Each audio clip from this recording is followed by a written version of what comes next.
The sun was just beginning to rise as I approached the sleek, modern office building of my new employer.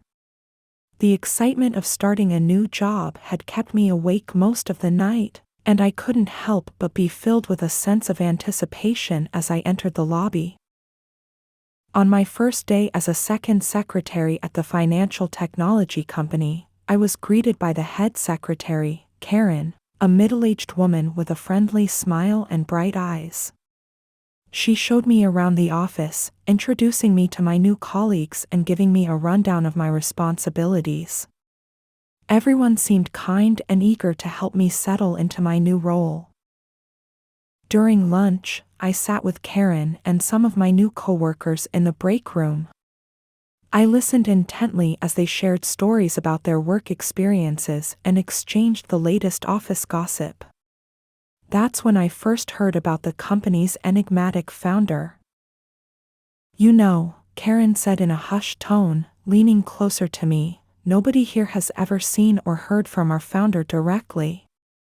He only communicates through short, insightful messages in the corporate chat." I furrowed my brow, intrigued by the mystery surrounding this man. But how does he manage the company if he never meets with anyone?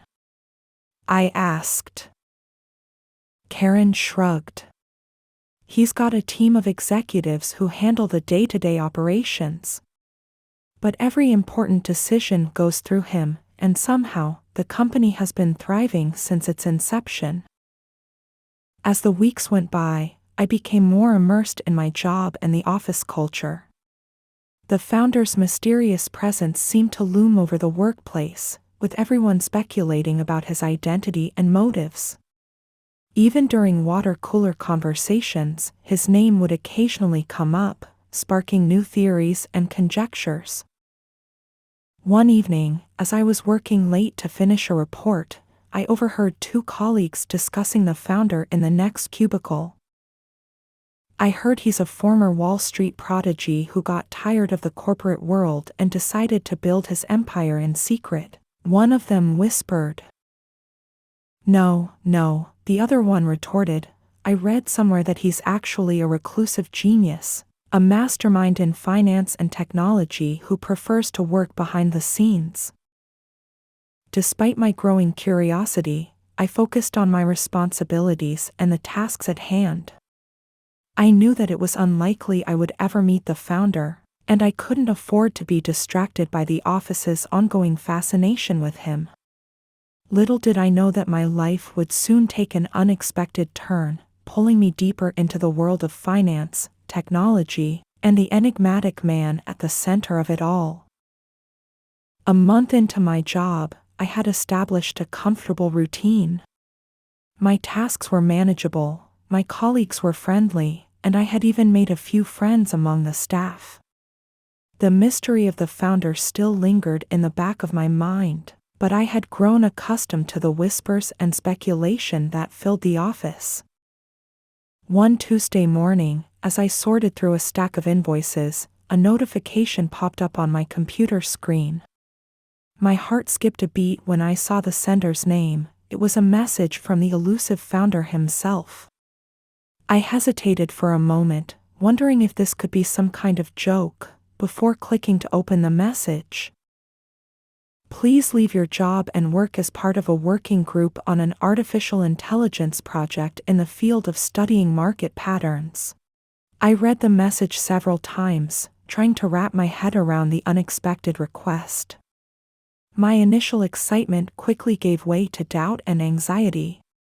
Why would the founder choose me for such a project? I had no experience with artificial intelligence or market analysis. Later that day, during my lunch break, I confided in Karen about the message I had received. She listened attentively, her eyes widening in surprise. "Well, that's certainly unexpected," she mused. "But I think you should consider it. It might be a once-in-a-lifetime opportunity, and who knows what you could learn from the experience." I nodded, deep in thought. Karen's words resonated with me, and I couldn't help but feel intrigued by the prospect of joining the AI project. But I was also apprehensive about leaving the comfort of my current role and stepping into the unknown. As I left the office that day, my mind raced with thoughts of the new challenges that awaited me. The following week, I arrived at the office with a mix of excitement and trepidation. My decision to join the AI working group had been made, and I was eager to embrace this new opportunity. But I couldn't help feeling a twinge of unease as I considered the challenges that lay ahead. As I stood in the lobby, deep in thought, a friendly voice pulled me from my reverie. "Ava, I presume?" I turned to see a tall, bespectacled man with a warm smile extending his hand. "I'm Dr. Jameson, the project manager for the AI team. The founder informed me about your transfer. Welcome aboard." I shook his hand, grateful for the warm welcome. "Thank you, Dr. Jameson. I'm excited to be part of the team, even though I have a lot to learn." Dr. Jameson led me through a maze of corridors to a meeting room, where I was introduced to the rest of the AI working group. They were a diverse and talented team, comprising data scientists, engineers, and financial experts. Each member welcomed me with enthusiasm and curiosity, making me feel at ease despite my lack of experience in their field. As we sat around the conference table, Dr. Jameson began to explain the project in detail. "Our goal," he said, "is to create an AI system capable of identifying and predicting market patterns with unprecedented accuracy. We believe this technology will revolutionize the financial industry, and we're excited to have you on board, Ava." Over the next few weeks, I found myself immersed in the fascinating world of artificial intelligence. My colleagues were patient and supportive as they helped me understand the intricacies of their work. Each day, I learned something new, and I marveled at the dedication and expertise of the team.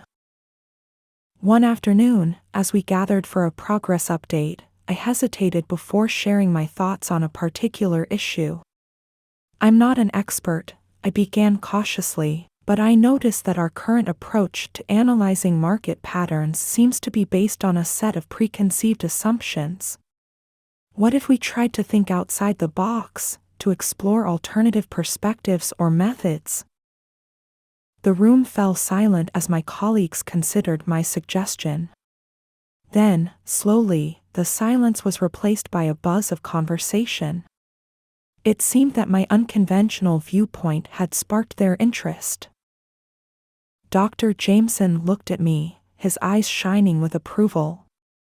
"Ava, that's an excellent point.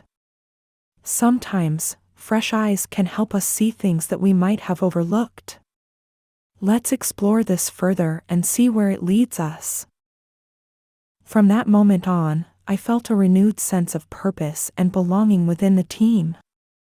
My unique perspective and willingness to question the status quo helped us break free from our constraints and approach our project with a fresh perspective.